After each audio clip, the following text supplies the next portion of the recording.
Et il vient d'arriver en France. Paul Watson, libéré mardi par le Danemark après près de 150 jours de prison. Le militant anti-chasse à la baleine est arrivé à l'aéroport. L'homme de 74 ans est attendu pour un grand rassemblement de soutien en France demain. Laura Baquet, vous êtes à Roissy. Il a été accueilli par de nombreux sympathisants à l'aéroport.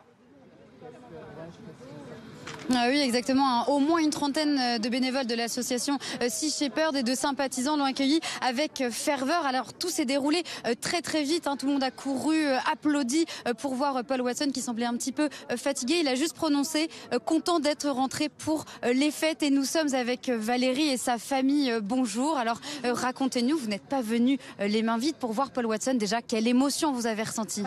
Nous sommes très touchés. Nous attendions ce moment avec impatience. Et d'ailleurs, on pensait qu'il n'aurait pas lieu et vraiment, ça fait chaud au cœur. Ça fait chaud au cœur de pouvoir dire tout simplement merci et respect, Monsieur Watson. Comment vous l'avez trouvé, comme vous l'avez vu? Je l'ai trouvé un petit peu fatigué quand même, oui.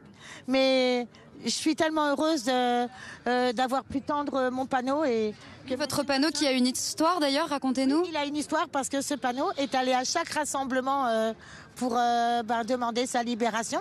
Et donc, j'ai dû rajouter au dernier moment welcome, parce qu'en dessous, il y avait écrit libérer Paul Watson. Et donc, j'ai été très contente que M. Watson puisse lire. Je me suis mise quand même de façon à ce qu'il puisse le lire.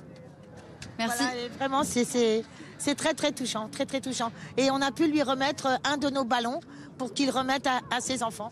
Et ça, c'était très important pour nous.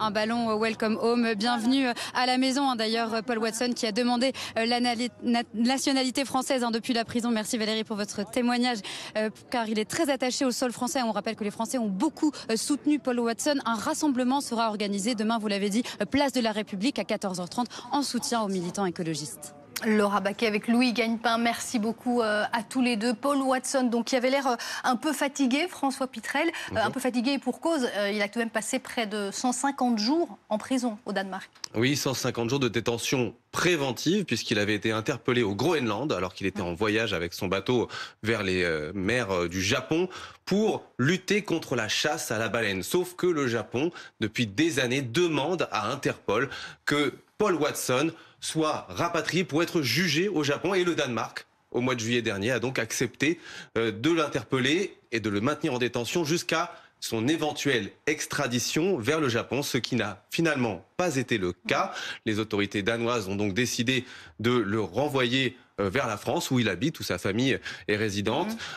Néanmoins, le militant Paul Watson est encore sous le coupe de ce mandat d'arrêt international. Donc, s'il devait repartir quelque part pour continuer son combat sur la pêche à la baleine, qui est en partie illégale, enfin, qui est illégale partout dans le monde, mais sauf quand on est dans ses eaux territoriales, eh bien, il risquerait de nouveau d'être interpellé sur la demande du Japon. Merci beaucoup François. Et donc ce rassemblement demain après-midi, organisé par les soutiens de Paul Watson à Paris demain après-midi.